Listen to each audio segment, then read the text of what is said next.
সম্প্রতি আমেরিকার সাবেক প্রেসিডেন্ট ডোনাল্ড ট্রাম্প আবারও নির্বাচনে জয়ী হয়ে ক্ষমতায় ফিরে এসেছেন। তার ক্ষমতায় আসার পর তিনি একটি বিতর্কিত নির্বাহী আদেশ জারি করেন, যার মাধ্যমে জন্মসূত্রে আমেরিকার নাগরিকত্ব বাতিল করার সিদ্ধান্ত নিয়েছিলেন। কিন্তু এই আদেশই আদালতের সামনে এসে অবৈধ ঘোষণা করা হয়েছে। আসুন জানি কেন ট্রাম্পের এই সিদ্ধান্ত টিকেনি এবং এর পিছনে কি ছিল। ডোনাল্ড ট্রাম্পের এই নির্বাহী আদেশটি মূলত জন্মসূত্রে আমেরিকার নাগরিকত্বের ধারণা পরিবর্তন করার জন্য ছিল। ট্রাম্প দাবি করেছিল যে সমস্ত শিশুর জন্ম আমেরিকায় কিন্তু তাদের পিতামাতার নাগরিকত্ব আমেরিকার নয়, তাদের নাগরিকত্ব বাতিল করা উচিত। তার এই সিদ্ধান্ত ছিল যুক্তরাষ্ট্রের অভ্যন্তরীণ নিরাপত্তা এবং অভিবাসন ব্যবস্থার সংস্কারের অংশ। তবে ট্রাম্পের এই নির্বাহী আদেশটি আদালতে বাধার সৃষ্টি মুখে পড়ে। আমেরিকার উচ্চ আদালত এই আদেশকে অবৈধ ঘোষণা করে, দাবি করে যে আমেরিকার সংবিধান অনুযায়ী জন্মসূত্রে নাগরিকত্ব একটি মৌলিক অধিকার এবং এটি সংবিধান দ্বারা সুরক্ষিত।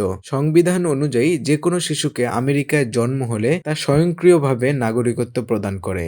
আইনি বিশেষজ্ঞরা বলেছেন, ব্রিটিশ কলোনিয়াল যুগ থেকেই এই ধারাটি চলে আসছে এবং একে বাতিল করা সহজ নয়। যদিও ট্রাম্পের যুক্তি ছিল অভিবাসন নীতি সংশোধন করা, কিন্তু এই ধরনের মৌলিক পরিবর্তন আইনি পথে অনেক বড় বাধার মুখে পড়ে। এদিকে ট্রাম্পের এই সিদ্ধান্তকে সমর্থন করেছিল অনেক আমেরিকান নাগরিক, বিশেষ করে যারা অভিবাসন নীতির কঠোর করার পক্ষে। কিন্তু বিপরীতে অনেক মানবাধিকার সংগঠন এবং অভিবাসী সমর্থকরা এই সিদ্ধান্তের বিরুদ্ধে অবস্থান নিয়েছিল, যা মানবাধিকার লঙ্ঘন বলে দাবি করেছে। বিশ্বের অন্যান্য দেশেও ট্রাম্পের নির্বাহী আদেশ নিয়ে আলোচনা শুরু হয়। অনেক দেশ, বিশেষ করে উন্নয়নশীল দেশগুলোর নেতারা এই বিষয়ে সমালোচনা করেছেন, কারণ আমেরিকার এই সিদ্ধান্ত পৃথিবীর অন্যান্য দেশে বসবাসরত মানুষদের জন্য একটি সংকেত হতে পারে। ট্রাম্পের নির্বাহী আদেশটি বাতিল হলেও এটি আবারও যুক্তরাষ্ট্রের অভ্যন্তরীণ রাজনীতি এবং অভিবাসন নীতির উপর আলোচনার জন্ম দিয়েছে। ভবিষ্যতে এমন আরও বিতর্কিত সিদ্ধান্ত আসবে কিনা তা দেখতে হলে সময় বলে দিবে।